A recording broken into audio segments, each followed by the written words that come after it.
দেশ ও নির্বাচন নিয়ে ষড়যন্ত্র শুরু হয়েছে। জাতীয় নিরাপত্তা উপদেষ্টার ভারত সফরের উদ্দেশ্য সংবাদ সম্মেলন করে জাতিকে জানাতে হবে, এমন মন্তব্য করেছেন জামায়াত ইসলামীর নায়েবে আমির ডাক্তার সৈয়দ আব্দুল্লাহ মোহাম্মদ তাহের। সন্ধ্যায় কুমিল্লা ১৪ গ্রামের শ্রীপুরে নির্বাচনী জনসভায় প্রধান অতিথির বক্তব্যে তিনি এসব কথা বলেন।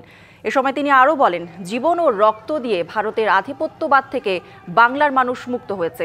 এই আধিপত্যবাদ বাংলার মানুষ মেনে নেবে না। এই সরকার যদি ভারতের অন্যায় আবদারের নতি স্বীকার করতে চায় তাহলে পরিণতি শুভ হবে না বলেও তিনি হুঁশিয়ারি দেন।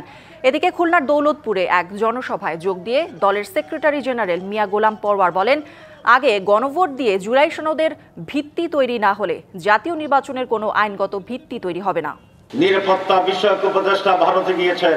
আমরা দাবি করতে চাই সরকারের কাছে, সেখানে কি আলোচনা হচ্ছে, বৈঠকে কি আলোচনা হচ্ছে, গোপনে কোনো আলোচনা হচ্ছে কিনা, এই জাতির কাছে তাকে সে সংবাদ সম্মেলন করে পরিষ্কার করতে হবে।